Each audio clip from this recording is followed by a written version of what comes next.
my background is completely in classical piano. I started when I was 5 and continued on all the way until a doctorate degree, which I'm still working on now at Indiana. And when I was 21, I started playing a lot of contemporary music while studying at Oberlin.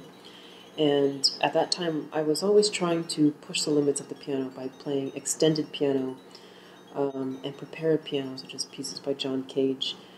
And I was always trying to find a way to alter the sound of the piano and see other aspects of it and other colors that were potentially there.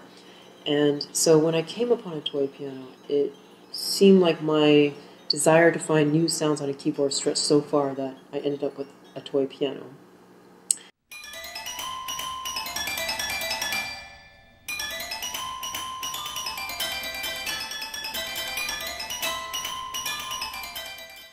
So I actually started playing piano when I was 5 and toy piano when I was 21. So I did not grow up with a toy piano. Oddly enough, I came upon the toy piano as an adult, which I think really fits the toy piano because, you know, people think that the toy piano is for kids, but I actually don't really know any kids that have a toy piano. Most of them have, you know, electronic keyboards or Guitar Hero or other modern kind of technologically more advanced musical instruments. So there's something about the toy piano where it seems like it's part of an alternate history, where it's an instrument that should have been part of your childhood or my childhood, but somehow it wasn't. So it just seemed like perhaps an instrument that didn't quite happen, but it should have.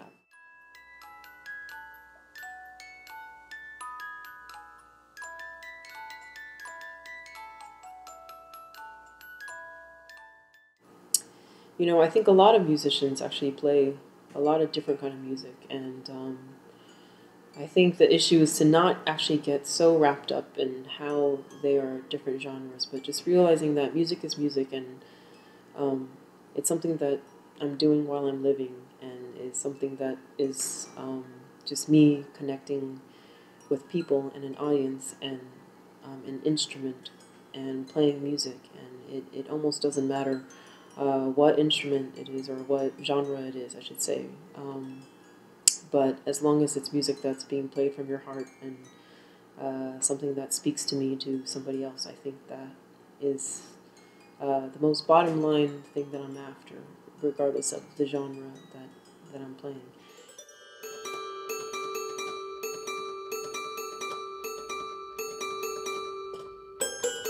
As far as other alter egos, it's funny because before I started composing, I think I was a little bit less comfortable with the idea of thinking of myself as a composer, not realizing that there are a lot of people who start composing later on in their life too. And so I started to use a bunch of stage names, you know, or other composerly names. So you know, for this one piece, I named myself Islay Monsoon, which I actually named myself after a bottle of whiskey. And then also previously also a piece that was written by Ray Jaspers. That was another character that I had imagined that wore jeans all the time and liked to paint their walls dark colors. So it's funny because I think that some of these ideas of who wrote the music came to me after the piece was actually written.